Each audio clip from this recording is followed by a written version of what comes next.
Сәлеметсіз бе? Менің каналыма қош келдіңіз. Бүгін сізге Қызыл көйлек атты керемет әнді домбырада толық тартып үйрететін боламын.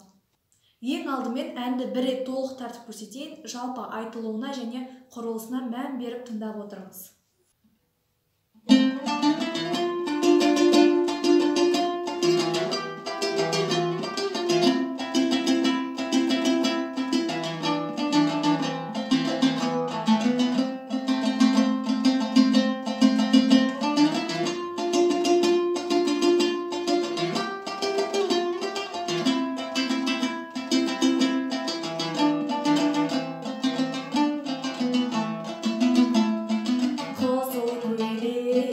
Üstüne kiyedi, şarası tor, şaşının tüygeni, yer geride dalanın gölünde, ettin ay,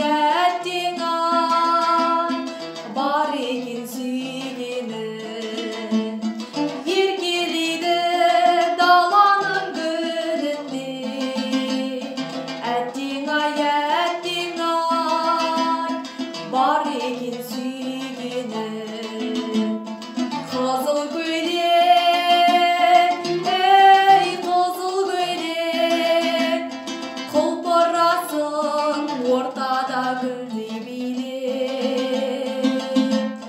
Kızıl köylek, ey kızıl köylek, ömür öter osılay döngeline. Asal жүрек бағынбай еркіне, сүйген жүрек тұрады сертінде. Ғашық болу жаралған жүрекке, әттең ай, кездестім мен кімге. Ғашық болу жаралған жүрекке, әттең ай, кездестім мен кімге. Қызыл көйлек, ей қызыл көйлек, құлпырасың ортада күлде биле.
Егер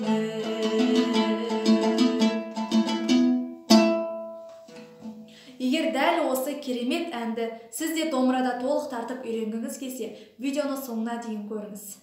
Алдын ала айта кетейін, менің YouTube каналымда домбыраны 0-ден бастап ең жоғарғы деңгейге дейін тартып үйреткен видео сабақтар бар. Соның ішінде әсіресе сандық нотаны, жазбаша нұсқаны түсінуді, тез қағысты қағуды, ортаны басуды, екі саусақтап тартуды сияқты қиын нәрселердің барлығын осы видеоларды көру арқылы тез үйрене аласыз. Осы видеоларды әрқайсына жеке-жеке тоқталып, толық түсіндіріп өткен болатынмын. Дәл қазір мен айтатын қағысты да және екі саусақтап, бір саусақтап тартуды да барлығын осы видеоларды көру арқылы тез түсіне аласыз. Міндетті түрде көріңіз. Дәл қазір мен сізге бұл әнді сан арқылы оңай жолмен тез үйрететін боламын. Сондықтан да мынаны міндетті түрде білуіңіз керек. Домбыраның ең жоғарғы жағындағы перне бұл 0. Ал мына ақ нүкте тұрған осы бірінші перне. Яғни осы бірінші перне, одан кейін 2, 3, 4 болып ары қарай кете береді. Тек мынау бір екенін ұмытпай, шатаспай тартыңыз. Әннің жазбаша нұсқасы. Түсінсеңіз, скриншот жасап алыңыз. Сіз үшін әннің толық сөзі де бар. Скриншот жасап алыңыз. Сізге барлығы түсінікті болса, Қызыл көйлек әнін домбыраға салып үйренуді бастайық. Бірінші куплетінің бірінші қатарындағы сөздер. Қызыл көйлек үстіне кигені. Осы сөздер домбыраға саламыз, мұқият қарап отырмыз. Ең алдымен жаңа ғана мен видеоның басында толық тартып көрсеткен кезде екі саусақтап тартқан болатынмын.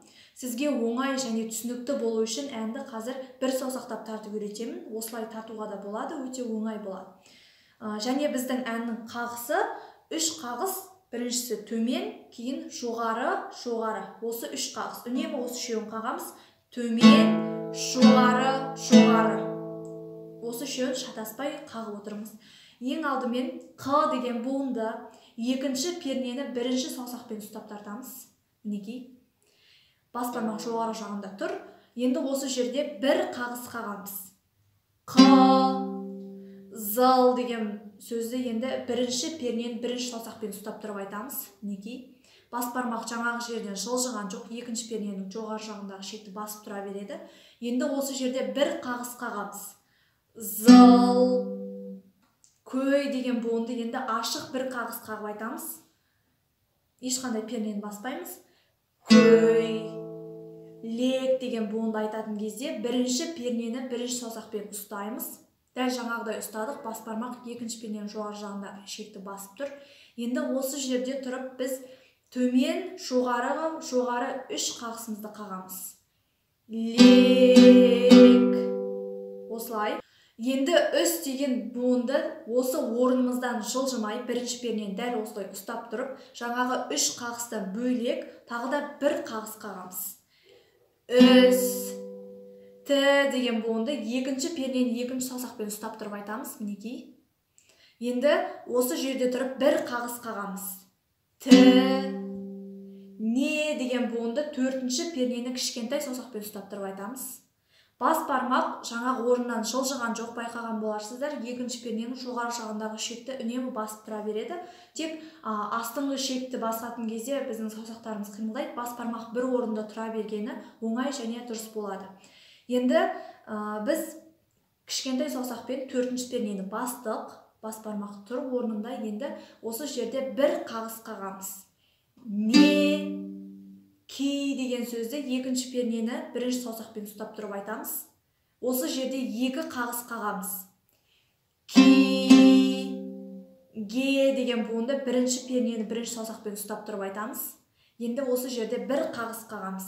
Ге, н деген ең соңғы буынды айтатын кезде ашық ортаға барамыз. Бұл жерде де төмен, жоғары, жоғары 3 қағысымызды ойнаймыз. Оны 2 рет ойнаймыз. Сонда жалпы 6 қағыс ойнаймыз. Мінекей осылай. Жалпы бірінші қатар домбырада былай шығу керек. Мұқият қарап отырыңыз, әсіресе қағысты шатаспай тартыңыз. Қызыл көйлек үстіне кигені. Осылай бірінші қатарды домбыраға салып қойдық. Енді куплеттің екінші қатарының сөздері. Жарасып тұр шашының түйгені. Осы сөздер домбыраға саламыз, мұқият қарап отырыңыз. Ең алдымен жа деген буынды біз екінші пернені бірінші саусақпен ұстап тұрып, бір қағыс қағып айтамыз. Жа, ра деген буынды енді бірінші пернені ұстап тұрып айтамыз. Бір қағыс қағамыз, бірінші саусақпен ұстадық. Ра, сып деген буынды ашық бір қағыс қағып айтамыз. Сып, тұр деген буынды енді бірінші пернені қайтадан бірінші саусақпен ұстап, осы жерде үш қағыс қағамыз, төмен, жоғарғы, жоғары үш қағыс. Тұр. Бұл негізі дәл жаңағы бірінші қатар қызыл көйлек. Дәл осыған ұқсайды. Жарасып тұр. Екеуінің басы бірдей басталады. Енді келесі сөздер.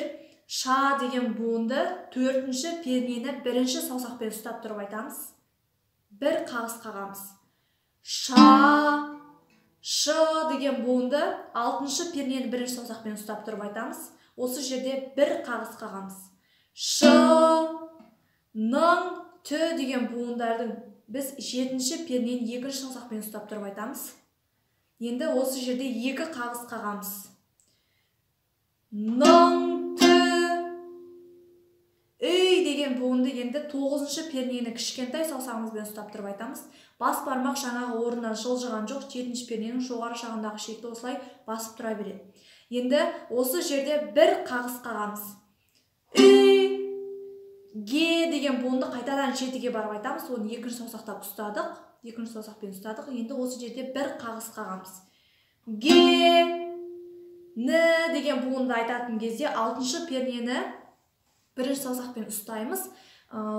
Бас бармақ жаңағы орнынан жылжымай 7-ші перненің жоғары жағындағы шекті басып тұра берсе оңай болады. Енді осы жерде тұрып біз 6 қағыс қағамыз, яғни төмен, жоғары 3 қағысымызды 2 рет ойнаймыз. Сонда жалпы 6 қағыс болады.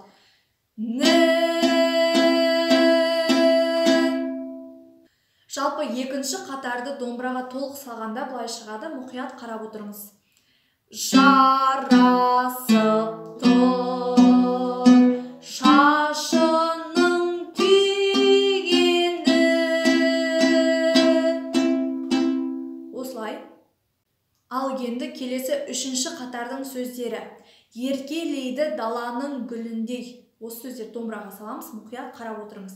Ең алдымен ер деген буынды біз кішкентай саусақпен 9-ші пернені ұстап тұрып айтамыз. Мінекей. Бас бармақ жаңағы 7-ші перненің жоғары жағындағы шекті басып тұр. Енді осы жерде тұрып бір қағыс қағамыз.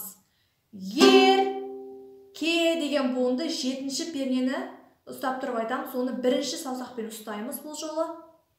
Енді осы жерде бір қағыс қағамыз.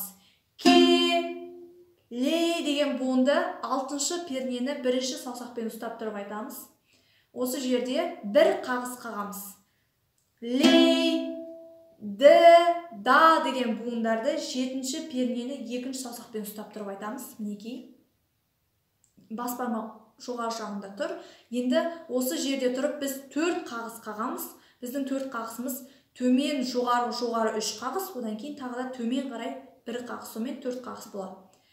Д, да, ла-ның деген буындарды енді 9-ші пернені кішкентай саусақпен ұстап тұрып айтамыз. Жаңағыдай ұстадық. Енді осы жерде 2 қағыс қағамыз. Жаңағы біз да деген буынды айтатын кезде 1 қағыс төмен қағып қойдық. Енді қалған 2 жоғары қағысты ойнаймыз. Ла-ның, г деген буынды 6-ші пернені 1-ші саусақпен ұстап тұрып айтамыз.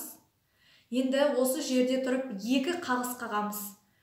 Г, лін деген буынды 4-ші пернені 1-ші саусақпен ұстап тұрып айтамыз. Осы жерде 1 қағыс қағамыз.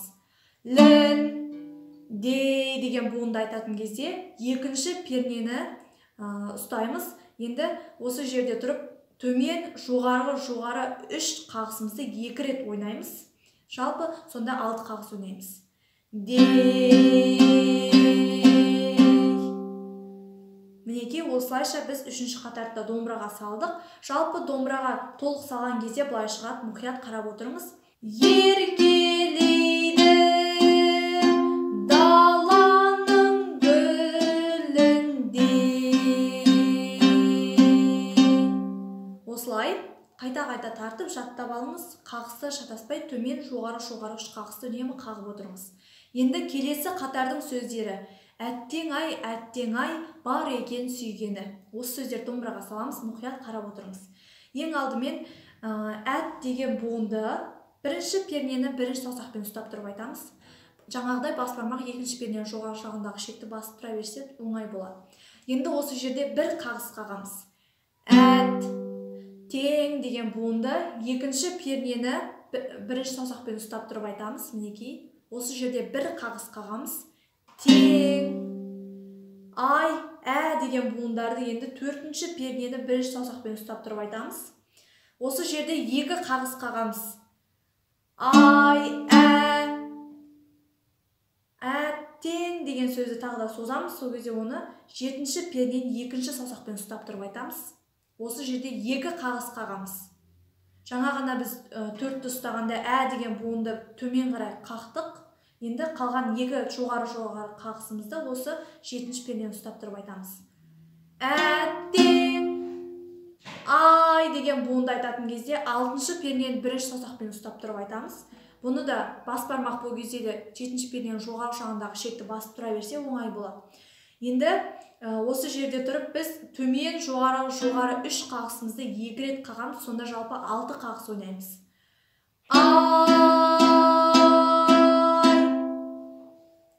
Бар, деген буындардың барлығын біз төртінші пернені бірінші саусақпен ұстап тұрып айтамыз.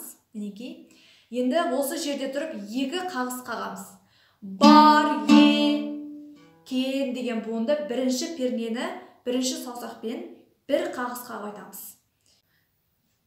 Кен, сүй деген буынды енді екінші пернені екінші саусақпен ұстап тұрып айтамыз. Осы жерде екі қағыс қағамыз. Ге деген буынды бірінші пернені бірінші саусақпен ұстап тұрып айтамыз. Бір қағыс қағамыз. Ге. Ең соңында деген буынды айтатын кезде ашық ортаға барамыз тағы да. Осы жерде төмен, жоғары үш қағысымызды екі рет ойнаймыз. Сонда жалпы 6 қағыс қағамыз. Жалпы төртінші қатар куплеттің ең соңғы қатары домбырада былай шығу керек, мұқият қарап отырыңыз. Әттең ай, бар екен сүйгені. Жалпы куплеттің төртінші қатары осылай шығады. Қайта-қайта тартып, куплет сөзімен бірге айтып жаттап алыңыз. Енді бірінші куплетті сіз домбыраға толық салдыңыз.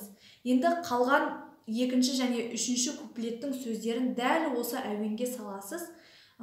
Әуендері бірдей, тек сөздерін дұрыстап орнына қойсаңыз болғаны. Жалпы сіз әннің куплетін толық домбырада үйреніп қойдыңыз.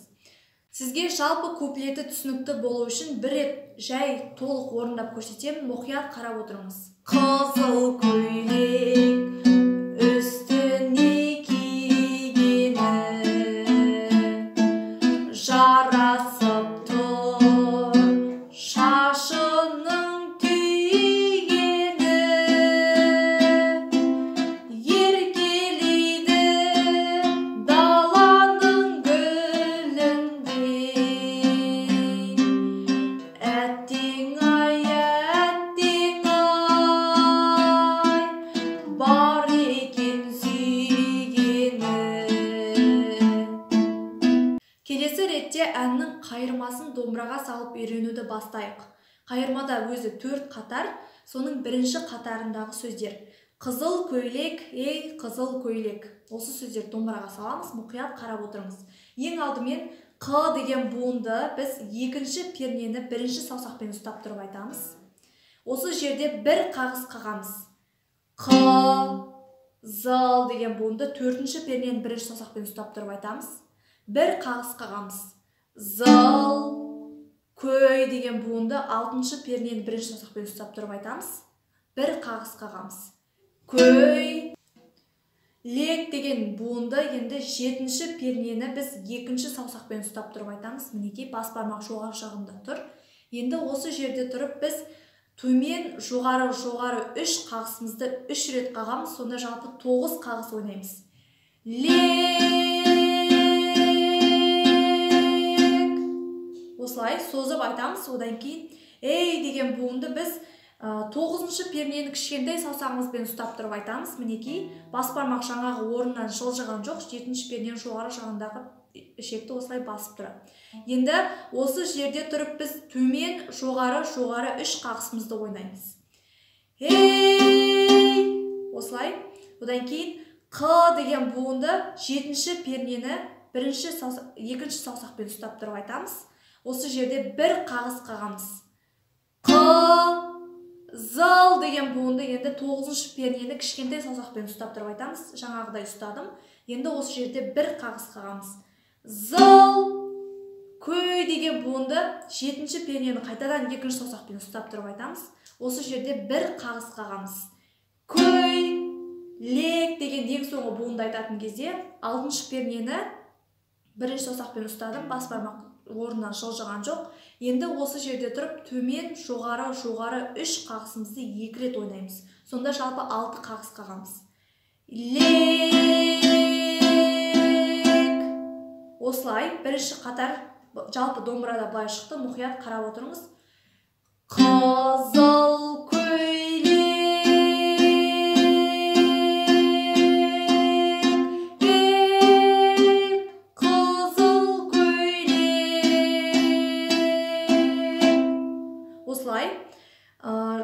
Ал енді келесі ретте әннің қайырмасының 2-ші қатарының сөздері. Құлпырасын ортада гүлдей бейлеп. Осы сөздер домбыраға саламыз, мұқият қарап отырыңыз. Ең алдымен құлпыра деген буындардың барлығын жаңағы тұрған жерімізден жылжымай, яғни 6-шы пернені 1-ші саусақпен ұстап тұрып айтамыз. Осы жерде жаңағы қағыстардан бөлек тағы да 3 қағыс ойнаймыз. Ол төмен, жоғары. Құлпыра. Сың деген буынды енді 4-ші пернені 1-ші саусақпен ұстап тұрып айтамыз. Мінекей. Осы жерде төмен, жоғары 3 қағысымызды ойнаймыз. Сың. Ортада деген буындарды 2-ші пернені 1-ші саусақпен ұстап тұрып айтамыз. Мінекей. Енді осы жерде төмен, жоғары 3 қағысымызды ойнаймыз. Ортада. Гүл деген буынды 1-ші пернені 1-ші саусақпен ұстап тұрып айтамыз. Осы жерде бір қағыс қағамыз. Гүл. Дей деген буынды айтатын кезде ашық бір қағыс қағамыз. Дей. Би деген сөзді 1-ші пернені 1-ші саусақпен басып айтамыз. Мінекей. Бір қағыс қағамыз. Би. Леп деген буынды айтатын кезде ең соңғы буынды 2-ші пернені 1-ші саусақпен ұстап тұрып айтамыз. Осы жерде төмен, жоғары 3 қағысымызды 3 рет ойнаймыз. Сонда жалпы 9 қағыс ойнаймыз. Лек. Осылай. Жалпы 2-ші қатар домбырада былай шығу керек. Мұқият қарап отырыңыз. Құлпырасын ортада гүлдей билеп.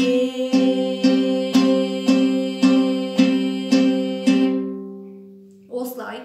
Енді келесі қатардың сөздері қызыл көйлек, ей қызыл көйлек. Байқағаныңыздай жаңа ғана үйренген 1-ші қатарының сөздерімен бірдей. Яғни бұл әуенді дәл жаңағы 1-ші қатардың әуенін ойнаймыз, жаңағы сөздерді айтамыз. Дәл 1-ші қатарды қайталай саламыз. Сонда жалпы былай болады. Жаңағы 2-ні басып тұрмын, әдейі 2-ні 1-ші саусақпен ұстап тұрмын. Осы жерден тағы да бастаймыз, орнымыздан жылжымаймыз. Қызыл көйлек.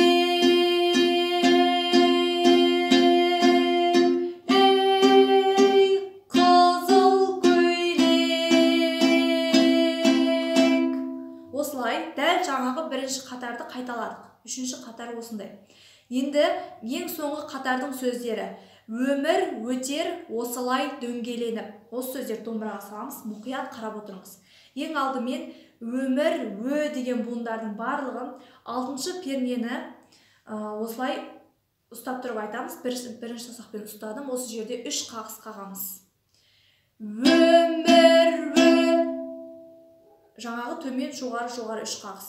Одан кейін тер деген буынды төртінші пернені бірінші саусақпен ұстап тұрып айтамыз. Осы жерде біз төмен жоғары үш қағысымызды қағамыз. Тер, осылай деген сөзді екінші пернені бірінші саусақпен ұстап тұрып айтамыз. Осы жерде де біз төмен жоғары үш қағысымызды ойнаймыз.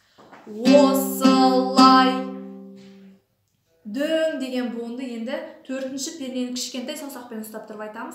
Бас бармақ жаңағы орнынан жылжыған жоқ, екінші перненің жоғары жағындағы ішекті басып тұр.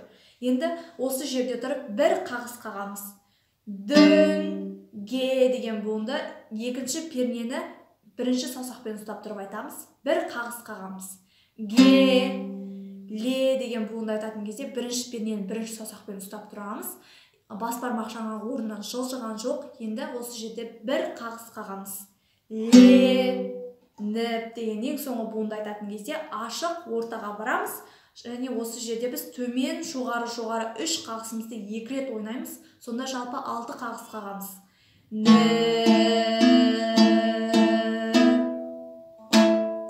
Жалпы төртінші қатар былай шығу керек, мұқият қарап отырыңыз. Өмір өтер осылай дөңгеленіп. Сіздер үшін жай тартып көрсетіп жатырмын. Қайта тартып, мұқият жаттап алыңыз. Сізге жалпы қайырма толық түсінікті болу үшін бір рет толық орындап көрсетемін, жай көрсетемін, мұқият қарап отырыңыз. Қызыл көйлек,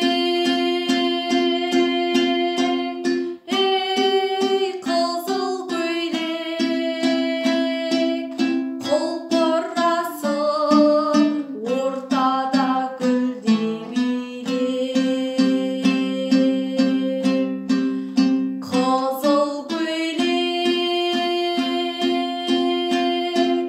ей қызыл көйлек,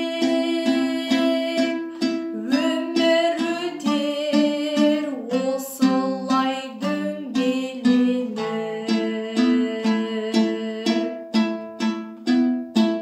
Мінекей сіз әп-сәтте әннің қайырмасында домбырада толық тартып үйрендіңіз. Енді жалпы кез келген әнде проигрыш болады. Проигрыш деген, мысалы, кез келген музыканы тыңдап көрсеңіз, басында жай ғана сөзсіз әуен ойналады, одан кейін ортасында жай ғана сөзсіз әуен ойналады. Сол бізде проигрыш деп аталады. Қызыл көйлек әнінің де өзінің проигрышы бар. Жалпы сіз басында ең бірінші проигрыш ретінде әннің қайырмасын орындайсыз. Яғни сөзін айтпай, жай ғана қайырмасын орындайсыз. Дәл жаңағы қайырманың әуенін домбырада толық орындап шығасыз.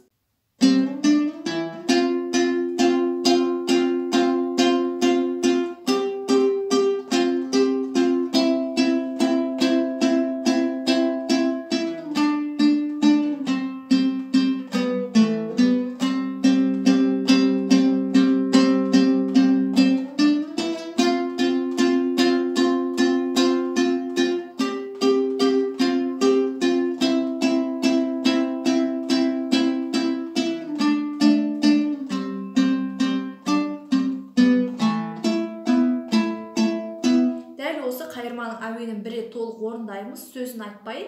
Одан кейін қайырманы бір рет толық орындайсыз. Одан кейін екінші куплет, оның да ең соңғы екі қатарын тағы да қайталап ойнайсыз. Одан кейін қайырманы тағы да бір рет ойнайсыз, толық. Одан кейін дәл қазір тартқан проигрышты тағы да бір рет ойнайсыз. Сөзін айтпай, жай ғана қайырманың әуенін. Одан кейін үшінші куплеттен кейін тағы да ең соңғы екі қатарын қайталайсыз. Одан кейін қайырманы бір рет қана емес, екі рет орындадым жаңа видеоның басында. Оны бір рет ойнасаңыз да, екі рет ойнасаңыз да өзіңіз білесіз.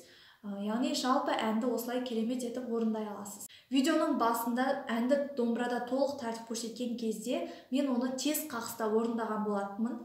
Жалпы жаңа қазір ғана үйренген төмен жоғары үш қағыспен әнді баяу орындасаңыз да болады. Осы қағыспен немесе мен сияқты, жаңа мен тартқан сияқты тез қағысқа салғыңыз келсе, менің каналымдағы осы ең соңғы видео сабақты көріңіз. Осы сабақта мен тез қағысты қалай қағу керек екенін толық түсіндіріп өткен болатынмын. Осы тез қағыс сізге түсінікті болса, әнді тыңдап, осы үйренгеніңізді өзіңіз ақ тез қағысқа сала алатын боласыз. Бірақ жалпы негізінде әнді жай орындасаңыз да, тез қағысқа салып орындасаңыз да өзіңіз білесіз. Қызыл көйлек әні сіз үшін түсінікті болды деген ойдамын. Жалпы менің каналымда басқа да видеоларды көру арқылы қазақтың халық әндерін, дәстүрлі әндерін, халық композиторларының әндерін және заманауи хит әндерді де домбырада толық тартып үйрене аласыз. Пайдалы каналыма тіркеліп, видеоға лайк басып кетуді ұмытпаңыз. Соңына дейін көргеніңіз үшін рахмет, сау болыңыз.